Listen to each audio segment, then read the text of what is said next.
જય શ્રી કૃષ્ણ, રાધે રાધે, જય દ્વારકાધીશ, હર હર મહાદેવ. મિત્રો, સ્વાગત છે તમારું મારા નવા બ્લોગમાં.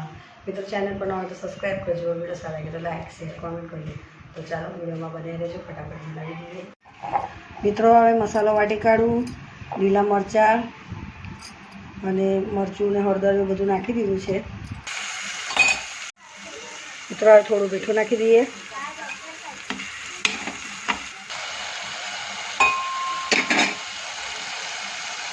મસાલાવાળું થોડું પાણી નાખી દઈએ.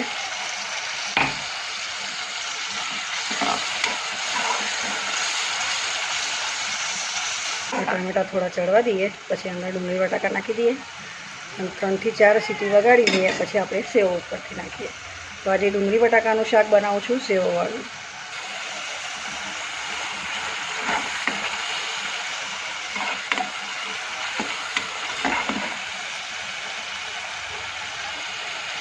જોઈ શકો છો મિત્રો તમે, તેલ છૂટું પડી ગયું. હવે અંદર આપણે નાખી દઈએ ડુંગળી બટાકા.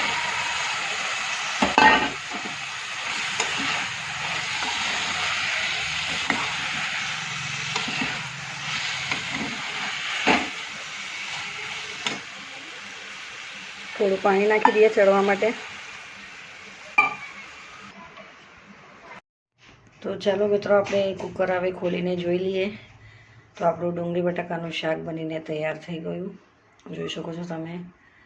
તો હવે ઉપરથી આપણે સેવ ઝીણી નાખી દઈએ અને થોડા દાણા. તો ડુંગળી બટાકાનું શાક આ રીતે બનાવ્યું છે મેં, ઉપરથી સેવ નાખીને.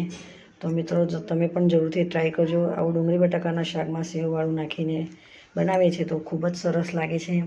ખાવામાં ટેસ્ટી અને જોવામાં પણ ટેસ્ટી. ને જુઓ કેવું સરસ મજાનું ડુંગળી બટાકાનું સેવવાળું શાક બનીને તૈયાર થઈ ગયું. તો ચાલો મિત્રો, હવે એક ડીશમાં કાઢી લઈએ આપણે.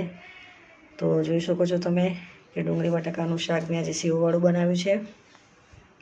ઉપરથી નાની નાની ઝીણી સેવો નાખી દીધી, બારીક સેવો.